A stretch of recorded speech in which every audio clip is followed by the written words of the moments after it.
우리에게 주신 하나님 말씀은 예레미야 33장 14절에서 26절까지의 말씀입니다. 예레미야서 33장 14절에서 26절까지의 말씀입니다. 우리 하나님의 말씀을 다 함께 받들어 읽겠습니다. 여호와의 말씀이니라. 보라, 내가 이스라엘 집과 유다 집에 대하여 일러준 선한 말을 성취할 날이 이르리라. 그날 그때에 내가 다윗에게서 한 공의로운 가지가 나게 하리니 그가 이 땅에 정의로운 그날에 유다가 구원을 받겠고 예루살렘이 안전히 살 것이며 이 성은 여호와는 우리의 의라고 이름을 얻으리라. 여호와께서 이와 같이 말씀하시니라.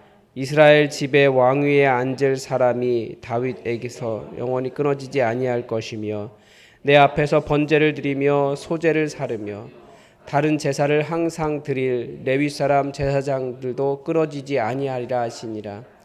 여호와의 말씀이 예레미야에게 임하니라. 이르시되 여호와께서 이와 같이 말씀하시니라. 너희가 능히 낮에 대한 나의 언약과 밤에 대한 나의 언약을 깨뜨려 주야로 그때를 잃게 할 수 있을진데 내 종 다윗에게 세운 나의 언약도 깨뜨려 그에게 그의 자리에 앉아 다스릴 아들이 없게 할 수 있겠으며 내가 나를 섬기는 레위인 제사장에게 세운 언약도 파할 수 있으리라.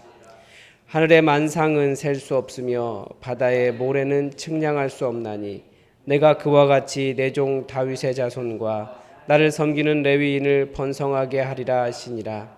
여호와의 말씀이 예레미야에게 임하니라. 이르시되 이 백성이 말하기를 여호와께서 자기가 택하신 그들 중에 두 가게를 버리셨다 한 것을 내가 생각하지 아니하느냐. 그들이 내 백성을 멸시하여 자기들 앞에서 나라로 인정하지 아니하도다. 여호와께서 이와 같이 말씀하시니라. 내가 주야와 맺은 언약이 없다든지 천지의 법칙을 내가 정하지 아니하였다면 야곱과 내 종 다윗의 자손을 버리고 다시는 야곱의 자손 중에서 아브라함과 이삭과 야곱의 자손을 다스릴 자를 택하지 아니하리라. 내가 그 포로된 자를 돌아오게 하고 그를 불쌍히 여기리라. 아멘. 오늘 본문도 역시 그 바벨론의 군사들에 둘러싸인 상황에서 회복의 말씀을 계속해서 예레미야에게 들려주신 그 말씀입니다. 어제 본문이 땅의 회복을 보여준다면 오늘은 이 회복의 마지막으로 두 가문의 회복을 말씀하십니다. 하나는 왕가인 다윗 가문의 회복입니다. 또 하나는 제사장인 레위 가문입니다. 이 두 가문은 이스라엘 민족 전체에 대한 어떤 책임이 있는 가문입니다. 하나님께서 인간을 세우셔서 이 온 세상을 대리 통치하시는 것처럼 왕은 정치를, 제사장은 하나님의 말씀으로 이스라엘의 그 말씀으로 섬김으로써 이스라엘의 하나님의 통치를 대리한다라고 볼 수 있습니다. 그러니까 다스리는 역할과 말씀의 역할인 거죠. 이 왕과 제사장의 회복이 이스라엘의 회복의 최종 단계 혹은 반드시 있어야 할 일이다라는 것을 가르쳐 주는 겁니다. 그래서 항상 회복은 두 개가 같이 가요. 하나님의 통치를 대리하는 통치자와 하나님의 말씀을 대리하는 말씀의 대리자가 같이 가는 거죠. 오늘 본문 16절에 보면 그 날이 올 것이라고 가르쳐 줍니다. 그날에 유다가 구원을 받고 예루살렘이 안전히 살 곳이 되고 이 성이 여호와는 우리의 의다라고 불리게 될 것이다 라고 하십니다. 그 날이 그런 완전한 회복과 평화의 날이 되는 거죠. 바로 앞에 15절에서도 그날이 나옵니다. 14절에도 그날이 나옵니다. 14절의 그날은 이스라엘 집과 유다의 집에 대한 하나님의 선한 말씀이 성취되는 날입니다. 이 구약 성경에서 말씀과 사건, 일이라고 하는 말이 같은 단어입니다. 그래서 이스라엘 집과 유다 집에 대한 일러준 선한 일이 성취될 날이다. 이렇게도 읽어도 괜찮습니다. 그런데 그날 그 선한 일, 선한 말씀이 성취되는 것은 다윗에게서 한 공의로운 가지가 나게 하고 그가 이 땅에 정의와 공의를 실행하는 날입니다. 하나님의 선하신 일의 성취, 예루살렘 성의 회복, 그 땅의 평안이 다 다윗에게서 나오는 한 공의로운 가지인, 이 가지라는 말도 자녀라는 말로 해석이 가능하거든요. 그 사람과 관련이 있다라는 거죠. 17절부터 그 다윗 가문과 레위 가문의 회복을 동시에 말씀하십니다. 17절부터는 17절에서 다윗 가문의 회복과 더불어 18절에서는 이제 하나님 앞에서 번제와 소제를 사르고 제사를 항상 드릴 레위 사람 제사장이 끊어지지 않겠다라는 그 레위 사람 제사장의 회복을 말씀하십니다. 이렇게 다윗 가문과 레위 가문의 회복을 말씀하시는 이유는 그들에게 언약이 있기 때문에 그렇습니다. 다윗 언약은 사무엘하 7장에 나오는 그의 가문의 왕위가 영원히 끊어지지 않겠다라고 하는 내용입니다. 보통 소금 언약이다 이렇게 말하거든요. 그 제사장 가문에 대한 언약은 민수기 25장에 나오는 비느하스 언약이라고도 합니다. 영원히 그 집안에서 제사장이 나오겠다라는 거예요. 아마 사람들은 그 24절의 말에 보면 하나님이 언약을 하시고 어떻게 그 언약을 성취하지 않으시느냐, 어떻게 이 나라가 망하겠느냐, 그런 식으로 하나님께 반문을 했던 것 같아요. 그러니까 그 남유다가 우리는 망하지 않을 거야, 바벨론에게 이렇게 둘러싸여 있어도 우리는 망하지 않을 거야. 왜냐하면 하나님께서 분명히 다윗 가문에서는 왕위가 끊어지지 않겠다고 말씀하셨기 때문에, 레위 사람 제사장이 끊어지지 않겠다고 말씀하셨기 때문에 우리는 망하지 않을 거야. 이 위기를 하나님께서 우리 앞에 왕들에게서 행하셨던 것처럼 그렇게 벗어날 수 있게 해주실 거야 라고 사람들은 믿고 있었다라는 거예요. 그런데 하나님께서는 아니다, 이번에는 아니다. 다윗 가문이든 레위 가문이든 그들이 하나님의 심판을 받는 이유가 있습니다. 그들이 하나님의 백성을 사랑하고 돌보고 그 명맥을 유지할 수 있도록 지켜야 하는 자들인데, 오히려 하나님의 백성을 멸시하고 자기들 앞에서 하나님의 백성으로 인정하지 않았다라는 거예요.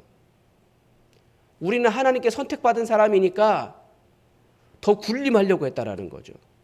그래서 하나님께서 그 두 가문을 마치 버리신 것처럼 심판하신다는 내용을 포함하고 있습니다.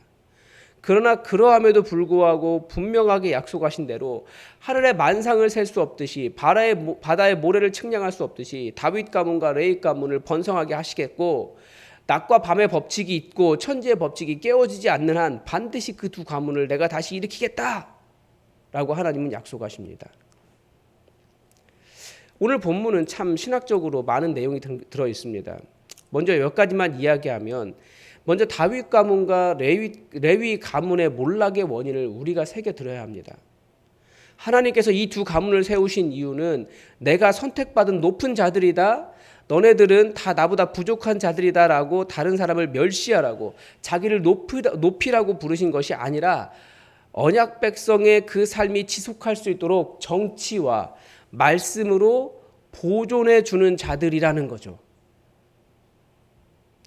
요즘 피택자 교육을 하고 있는데, 이 하나님의 백성의 언약 백성의 삶을 유지하고 존속할 수 있도록 섬기라고 불러주신 것이 직분자들입니다. 장로님들은 교회를 다스림으로 이 교회가 언약 백성의 삶을 유지할 수 있도록 교회를 지켜가시는 분들이에요. 목사는 말씀으로 섬기는 사람인 거죠. 그래서 교회가, 성도들이 언약 백성의 삶을 유지해 나갈 수 있도록 하는 거예요. 교회를 세우는 직분자들인 거죠. 그런데 만약에 목사가 나는 모든 택함 받은 사람이야 그러면서 모든 사람 위에 군림하기 시작하면 그게 심판의 대상이라는 거예요. 장로님이 성도를 돌보지 않고 교회를 돌보지 않고, 교회는 그냥 교회대로 진행하라고 그러고 알아서 하라고 그러고, 교회를 내 몸처럼, 내 가족, 내 집처럼 그렇게 돌보지 않으면 그게 바로 이런 일이 된다는 거예요. 우리는 교회를 건너뛰고 세상을 변화시키려고 하는 착한 사람들입니다. 그런데 직분자들의 사명의 1차적인 목적지는 세상이 아니라 교회입니다. 교회를 건너뛰고 세상을 변화시키는 착한 사람이 되겠다? 그건 가장 중요한 사명, 부르심을 받은 직분의 사명을 아주 망각한 일이라는 거예요. 하나님은 그렇게 회복된 교회를 통해 세상을 섬기도록 하셨지, 교회 건너뛰고 내가 그저 착한 사람, 세상을 섬기는 사람, 공의로운 사람 이렇게 말하면 부르신 사명을 제대로 이해하지 못한 거예요. 교회가 하나님의 말씀대로 하나님 나라를 유지할 수 있도록 다스리고 말씀으로 세우는 일이 바로 이 다윗 가문과 레위 가문의 회복입니다. 실제 역사에서 또 오늘 본문은 많은 논란이 있습니다. 이 예레미야 이 본문 때문에 그 이스라엘 사람들은 뭐라고 할까요? 여전히 정치적인 다윗 가문, 어떤 레위 제사장 이런 사람들이 일어나기를 지금도 기다리고 있어요. 그래서 이 한 가지가 누구냐 이것 가지고 논쟁을 하고 있거든요. 그래서 뭐 스룹바벨이다. 스룹바벨은 다윗 가문이었으니까요. 그리고 뭐 그런 것들에 대한 논쟁을 하고 있는데 우리가 잘 알다시피 하나님의 예언의 성취는 약간은 좀 다릅니다. 예수님께서 오셔서 그 예수님 전에 와야 될 엘리야가 세례 요한이다라고 말씀하시는 것처럼 좀 달라요. 실제 역사에서 바벨론 포로에서 돌아온 후에 다윗 계열의 왕이 세워진 적이 없고 레위인 제사장이 일어난 적은 있지만 예수님 시대에는 아예 레위인과 관련이 없는 사람들이 로마에 돈을 주고 제사장이 되어서 더 굴림과 착취가 아주 심각했습니다. 성경은 이 다윗 가문의 진정한 회복, 제사장의 진정한 회복은 예수 그리스도라고 가르쳐주고 있습니다. 예수님은 우리의 왕이시며 영원한 대제사장이십니다. 그분은 십자가 위에서 하나님의 모든 정의와 공의를 만족시키셨고 세상 풍조와 죄악과 공중권세 잡은 자의 모든 권세로부터 우리를 해방하셨습니다. 그래서 우리가 예수님 안에서 이 모든 예언의 성취를 보고 있는 거예요. 우리는 항상 회복을 꿈꿉니다. 그만큼 이 세상은 바벨론 포로민과 같아요. 나중에 바벨론 포로들 어떻게 되었습니까?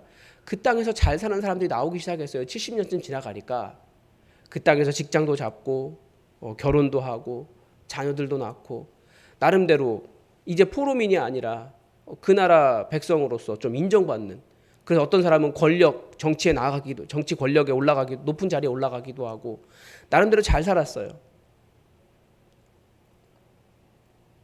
그렇지만 그 사람들이 포로라고 하는 사실은 변함이 없었습니다. 그리고 하나님께서 우리 돌아가자, 이제 본토로 돌아가자, 70년이 지나고 난 다음에 그렇게 말할 때 어떤 사람들은 거부하기도 했어요. 지금 우리 여기서 잘 살고 있다. 그렇지만 어떤 사람들은 그 모든 것 다 내려놓고 하나님의 백성으로서 가난하고 어려운 상황이라 할지라도 그 광야를 다시 지나가야 한다 할지라도 하나님의 백성으로서 나는 가겠다. 왜냐하면 그게 진정한 회복이기 때문에 라고 말하며 그 땅으로 돌아간 사람도 있습니다.